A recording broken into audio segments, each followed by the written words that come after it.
Rester avec DIUT et profiter des avantages. Josué le serviteur de Dieu a raconté son expérience avec Dieu après avoir vécu 110 ans, et a été témoin de sa fidélité parmi les Israélites. Josué avait vu comment Dieu avait miraculeusement conduit son peuple hors de Égypte et les a amenés à la terre promise.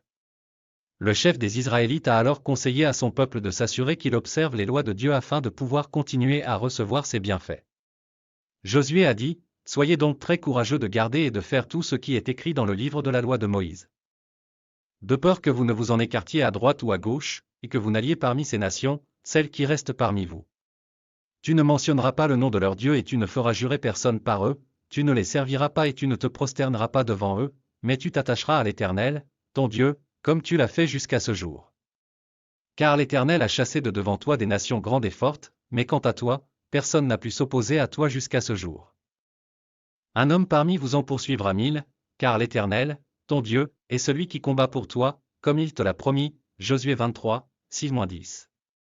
Pendant ce temps, Josué a souligné la conséquence significative que les Israélites souffriraient s'ils désobéissaient à Dieu.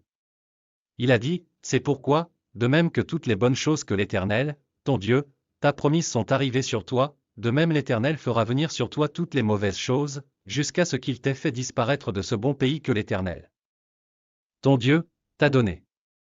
Lorsque tu auras transgressé l'alliance de l'Éternel, ton Dieu, qu'il t'a prescrite, et que tu seras allé servir d'autres dieux et que tu te seras prosterné devant eux, alors la colère de l'Éternel s'enflammera contre toi, et tu périras promptement du bon pays qu'il t'a donné. » Josué 23, 15-16.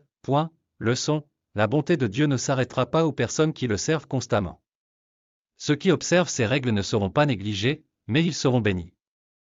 Il n'est pas possible que Dieu néglige ses enfants de choix qui privilégient ses services, il se tiendra plutôt à leur côté et leur montrera sa miséricorde.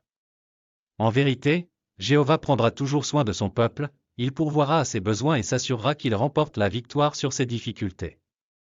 En attendant, les personnes qui ont refusé de servir Dieu et celles qui lui ont tourné le dos subiront la défaite de leurs ennemis.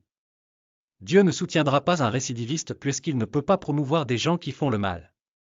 Les récidivistes s'exposent aux attaques de leurs ennemis et ils ne gagneront pas les bienfaits de Dieu. Il est donc avantageux de croire en Dieu et de bien le servir. Quiconque prétend aimer Dieu doit confesser son Fils Jésus-Christ comme son Seigneur et son Sauveur personnel.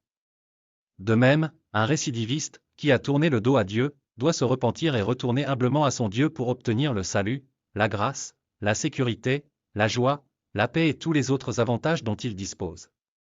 Dans la mesure où Dieu reste vivant, celui qui lui fait confiance et le sert fidèlement ne sera jamais mis à mal, mais triomphera dans toutes les situations pour témoigner de sa bonté. La prière, cher Dieu, je comprends que vous aimez les personnes qui entretiennent des relations constantes avec vous, et vous les récompenserez pour leurs bons efforts, c'est pourquoi je demande votre grâce pour maintenir des services fidèles devant vous à tout moment. Ne me laisse pas compromettre ma foi, mais aide-moi à maintenir mon témoignage en tant que vrai chrétien. Garde mes pieds fermes à l'intérieur de ta porte, afin que je puisse recevoir ton aide sur la terre, et aussi bénéficier de tes bienfaits éternels au ciel. Car c'est au nom de Jésus-Christ que je fais mes demandes. Je vous prie d'agréer, Monsieur le Président, l'expression de mes sentiments les meilleurs.